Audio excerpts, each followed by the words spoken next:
Chilli इजरा येथील पडलेल्या कोट्यावधी रुपयांच्या दरोड्यातील आरोपी 5 दिवसांनंतरही मोकाटच।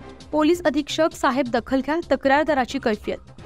यवतमाळ जिल्ह्यातील महागाव तालुक्यातील चिल्ली इजारा येथे शेतात राहणाऱ्या संतोष मनोहर पांडे या कुटुंबांच्या शेतात दिनांक 9 जून रोजी मध्यरात्री 12:15 वाजता 5 ते 6 अज्ञातांनी तलवारीचा व पिस्तुलीचा धाक दाखवून दरोडा टाकून मारहाण करून शेतातील कापूस विकलेले, आणून दिलेले पैसे व शिल्लक असलेली रक्कम जवळपास 85 लाख रुपये नगदी व घरी असलेल्या 2 बहिणींच्या अंगावरील अंदाजे 15 ते 20 तोळे सोने घेऊन पसार झालेले आरोपी अजूनही यवतमाळ पोलिसांना सापडत नसल्यामुळे महागाव तालुक्यातील जनता आश्चर्य व्यक्त करते। आज दिनांक 14 जून रोजी उमरखेड येथील श्रीराम मंगल कार्यालयात नवनियुक्त खासदार नागेश पाटील आष्टीकर हे आले असता त्यांनी आमचा प्रतिनिधी किरण मुक्काबार यांना दिलेल्या मुलाखतीत काय म्हटले ते ऐका।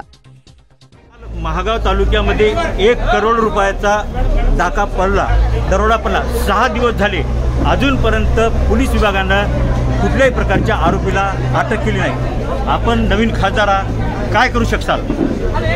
मी सर्व चौकशी केल्याच्या नंतरच आपल्याशी बोलू शकतो।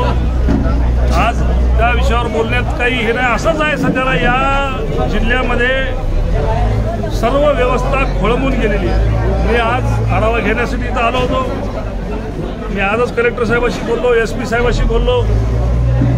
इथं अजून खूप काम करण्याची गरज आहे। नाही, हा मोठा दरोडा आहे। सगळे कर्मचारी अतिशय थंडावलेले कार्यक्रम आहे।